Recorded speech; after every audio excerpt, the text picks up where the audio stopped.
ఒక్కొక్క లగ్గానికి ఎంత బాకీ ఉన్నాడు రేవంత్ రెడ్డి? మరి తులం బంగారం దొరుకుతలేదా? బంగారం షాపుడు ఇత్తలేడా? లేకపోతే నిన్ను నమ్ముతలేడా? లేకపోతే ఎందుకు పోయింది తులం బంగారం? ఎంతున్నది ఇప్పుడు తులం బంగారం? పిరమైందా? ఎంత అయింది ఇప్పుడు? 80,000 అయిందా? 80,000 అయిందా? అగో 5 లక్షల మంది ఆడబిడ్డలు పెళ్లిళ్ళు చేసుకున్న వాళ్ళు మీకు ఒక్కొక్కరికి 80,000 రూపాయలు బాకీ ఉన్నాడు రేవంత్ రెడ్డి. కాంగ్రెస్ వాళ్ళని అడగాలి, తులం బంగారం ఏడవాయ కొడుకా అని అడగాలి. 6 గ్యారెంటీలు అన్నాడు. ఇగో చిన్నమ్మ చెప్తాంది, సిలిండర్ ఫ్రీగా వస్తుందా మీకు? 500కు ఇస్తాను కదా, వస్తుందా? వస్తుందా? కరెంటు 200 యూనిట్లు ఫ్రీ అన్నాడు, వస్తుందా? అక్క చెల్లె కట్టకుర్రి సోనియమ్మ కడుతుంది, సోనియమ్మ కడుతుంది అన్నాడు, కడుతుందా సోనియమ్మ? సోనియమ్మ ఆడవాయనో ఇందిరమ్మ ఆడవాయనో మనకు రేవంత్ రెడ్డి తలుపుకున్నాడు. పచ్చి మోసగాడు, పచ్చి అబద్ధాల కోరు.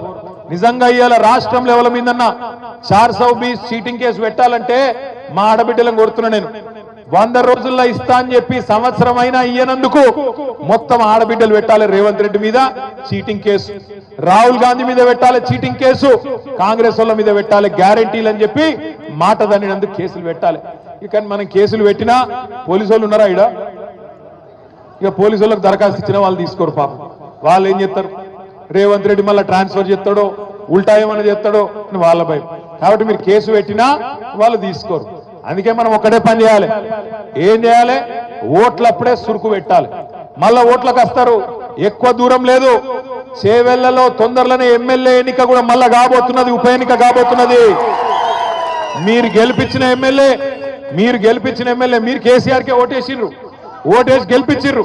కానీ ఆ ఎమ్మెల్యే ఏందో కానీ రేవంత్ రెడ్డి సంకలది వచ్చిండు. ఇప్పుడు పోయి రేవంత్ రెడ్డి గారు సంకలది వచ్చిండు. ఎందుకు పోయినవాయా అంటే అభివృద్ధి కోసం పోయినా అంటుండు. ఎవరు అభివృద్ధి కోసం పోయినావు నువ్వు? ఏం అభివృద్ధి చేసినావు ఈ సంవత్సరంలో? రైతు బంధు ఇచ్చినవా? లేకపోతే ఆడబిడ్డలకు నెలకు 2,500 ఇచ్చినవా?